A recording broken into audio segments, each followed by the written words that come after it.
The SWAPO vice president said, under the SWAPO-led government, Namibia enjoyed more than 2 decades of peace, stability and unity because of the strong foundation laid by its founders.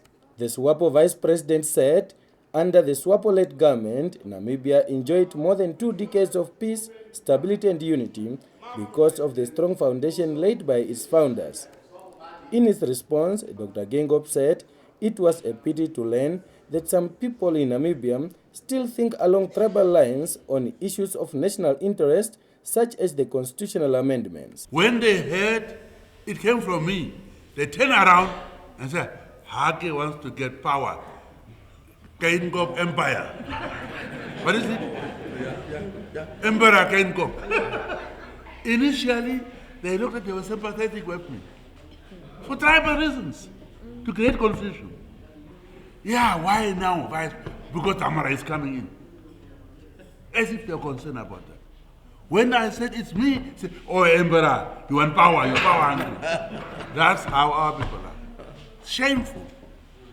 Why are we doing that? We are saying that nation building, we must see one another. Firstly, instead, some even shamefully mention my thesis over understanding it. That's what I'm saying. If you are creating a vice president, you are diluting power from the president. He says, for Namibians to pursue their quest for economic freedom, they need to form one unbreakable mass and refrain from using terms such as minority or majority. We have a hybrid system. We have the presidential system of America. We elect the president direct, people. Then we have the parliamentary system of Britain. Both are here in Namibia. So Prime Minister will be there, leader of the government, business in the parliament, but having administrative positionally, to be in charge of the ministers. We have the mandate to say, you must see to it that people implement or go. They were talking. That's the thing. We didn't start the thing, talking about your amassing power. Let them leave it to us so we can rule them. Dr. Geingob further stated that he has a vision for Namibia and called on Namibians to learn to coexist to avoid unnecessary conflicts. One day, without us planning it, we must see that we are all filtering through somehow. That's the idea of building one Namibia. Not planning. Look at SWAPO. SWAPO doesn't sit and say we must balance.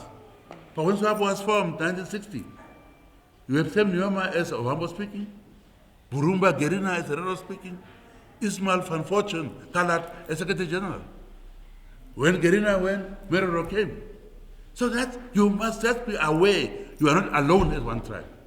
You must know we are having different backgrounds. But we must pull together. While we are many, we have only one country. And therefore we must coexist. Hold hands. That's what we are talking about.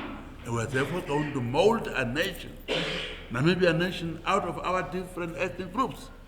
On the recent threats discovered on the wall at Polytechnic of Namibia's male toilet, Geingob says he was not moved by such cowardly acts. When a person goes to the toilet and writes in graffiti, 24th of September, how do you say that? It's not like a coward who says, I'm going to hang myself.